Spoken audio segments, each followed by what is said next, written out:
અમદાવાદ શહેરના ખાડિયા વિસ્તારના રાયપુર દરવાજા પાસે પીપળીની પૂળમાં આશરે 400 વર્ષ પુરાણું મંદિર આવેલું છે. માગસર સુદ મહિનામાં અત્યારે અન્નપૂર્ણા માતાનો મહિમા એટલે કે વ્રત શરૂ થયેલ છે. અન્નપૂર્ણા માતાજીના મંદિરમાં માઈ ભક્તો દર્શનાર્થે ઉમટ્યા. એવામાં ગુજરાત પ્રદેશ કોંગ્રેસના અગ્રણી નેતા જગત શુકલ માતાજીના આશીર્વાદ લેવા મંદિરે પહોંચ્યા. બીજી બાજુ માઈ ભક્ત વ્રજેશભાઈ ભટ્ટ અન્નપૂર્ણા માતાના ભજન કીર્તન નિસ્વાર્થ ભાવે કરે છે. અમારી ઇન્ડિયા ટાઈમ ન્યૂઝ ચેનલને લાઇક, શેર અને સબસ્ક્રાઇબ કરો, જેથી કરી અવનવા સમાચાર તમારી સાથે પહોંચી શકે. Bureau reporter Jaynit Shukla.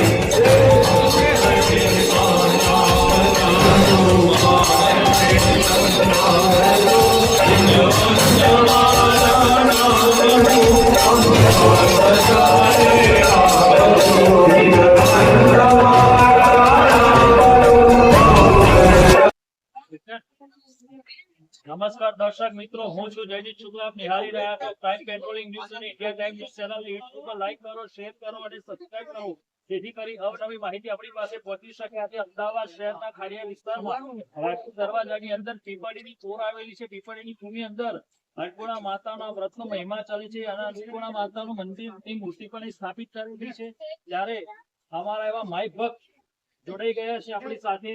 તમારું નામ શું છે અને આ માતાજીનો પ્રાગટ્ય કેવી રીતના થયો હતો? આ માતાજીનો ઇતિહાસ શું છે? મંદિરનો ઇતિહાસ ના હોય પણ મંદિરનો ઇતિહાસ હોય પણ માતાજીનો ઇતિહાસ ના હોય, અને કેવી રીતે પ્રાગટ્ય સ્થાન થયું? અને તમારું નામ શું છે અને કેટલા સમયથી તમે સેવા આપી રહ્યા છો? મારું નામ રાજેશ ભટ્ટ છે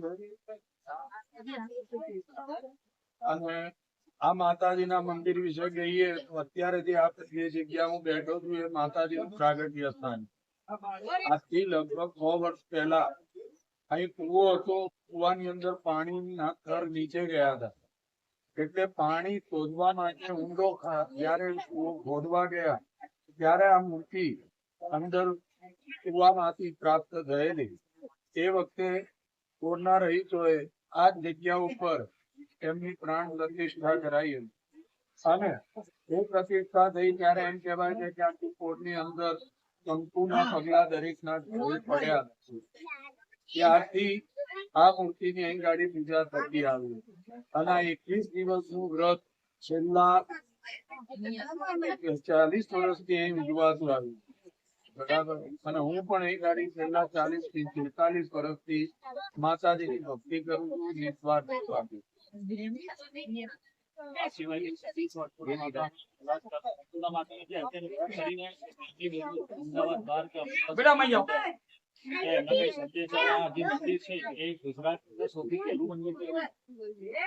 ગુજરાત ની અંદર તો પહેલું નહીં કહી શકાય, એમ તો પહેલું મંદિર ગુજરાત એ પછીનું ગણો આ જૂનામાં જૂનું મંદિર કહી શકાય. અને અહીં ગાડી 21 દિવસ ભક્તોનો પ્રવાહ સતત અવિરત ચાલુ રહે છે. દરેકની મનોકામના એ પૂર્ણ થાય છે. એમ દરેક જણા પોતપોતાની રીતે બાધા પૂરી કરતા હોય. કોઈને મકાનની બાધા હોય, ચાંદીનું કે પંચધાતુ મકાન લાવી માતાજીને અર્પણ કરે છે. મકાન માટે હોય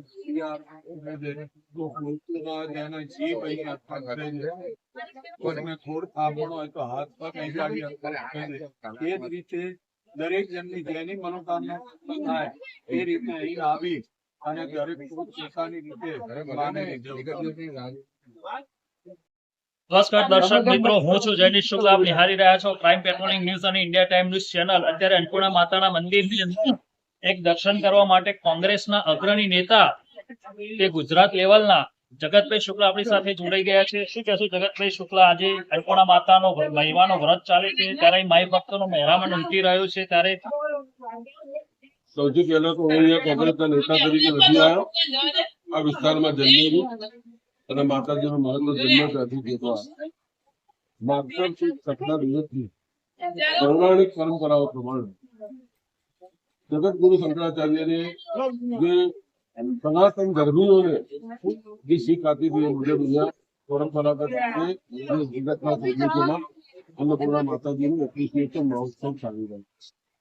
21મા દિવસે પૂર્ણાવતી થાય ત્યારે લાખોની સંખ્યામાં સમગ્ર ગુજરાતમાંથી ઘણા બધા જાગૃત જે લોકો હજુ તો કઈ લોકોને ખબર નથી કે અન્નપૂર્ણાનું મહોત્સવનું મહત્વ છે.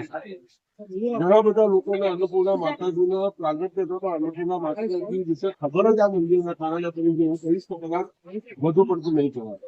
આજે કઈક લોકો ભરતજીએ કીધું એ પ્રમાણે કઈક લોકોની આસ્થા શ્રદ્ધા અને વિશ્વાસના કારણે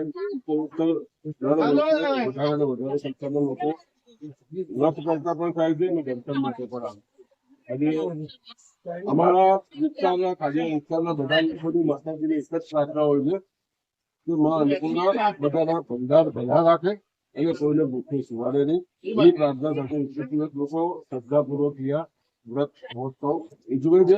અને આખા વિસ્તારમાં જાણે માહોલ એવો બની જાય છે 21મા દિવસે કે બધા જ લોકો પોતાની રીતે બધું કંઈ પણ કરી અને આવનારનું સ્વાગત પણ કરે છે અને કોઈને તકલીફ ના પડે એવી રીતે સાંગોપાંગ 21 દિવસની સંપૂર્ણ વ્રત મહોત્સવનું ઉજવણી.